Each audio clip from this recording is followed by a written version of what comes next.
অতিরঞ্জিত প্রতিবেদন তৈরি করে শেয়ারবাজার, ব্যাংক ও অন্যান্য প্রতিষ্ঠানে বিশৃঙ্খলা তৈরি করেছে কিছু অডিট কোম্পানি। এতে ঝুঁকিতে পড়েছে পুরো অর্থনৈতিক ব্যবস্থা। বুধবার রাজধানীর একটি হোটেলে ফাইন্যান্সিয়াল অ্যাকাউন্টিং অ্যান্ড রিপোর্টিং সামিটে উঠে আসে এমন তথ্য। অর্থনৈতিক প্রতিবেদনে ইচ্ছাকৃত ভুল তথ্য দেয়া থেকে প্রতিষ্ঠানগুলোকে বেরিয়ে আসার আহ্বান জানান বিজিএমইএ এর সভাপতি। পলিসি মেকাররা এমন পলিসি করবেন যেটা বাস্তবায়নযোগ্য, ডুয়েল ট্যাক্সেশন যেন না হয়, ওভার ট্যাক্সেশন যেন না হয়।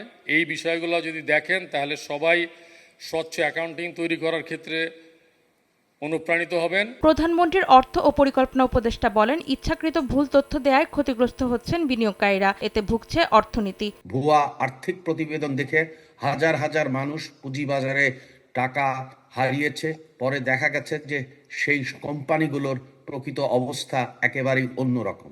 ফোটানোর ঝামেলা ছাড়াই নিরাপদ পানির জন্য ঘরে আনুন পিওরিট।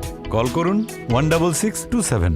ভুল তথ্য দিলে কঠোর পদক্ষেপ নেওয়ার হুঁশিয়ারি দিয়ে অর্থ ও পরিকল্পনা মন্ত্রী বলেন, জবাবদিহিমূলক অর্থনৈতিক ইকোসিস্টেম তৈরিতে কাজ করছে বর্তমান সরকার। ফাইন্যান্সিয়াল ইনডিসিপ্লিনের কারণে আমাদের যে ব্যাংকগুলো থেকে এতগুলো টাকা বের করে নিয়ে যাওয়া হয়েছে, কোম্পানিগুলো ফলস রিপ্রেজেন্টেশনের মাধ্যমে তারা স্টক মার্কেটে লিস্টেড হয়েছে। যারা ভালো শেয়ার অফার করতে পারে তারা কিন্তু এরকম একটা মার্কেটে আসার কোনো সুযোগ নাই। দুর্বল আর্থিক প্রতিবেদন ব্যাংকিং খাত, কর ব্যবস্থাপনা ও অর্থনীতির জন্য বড় ঝুঁকি তৈরি করে বলে মতামত দেন বক্তারা।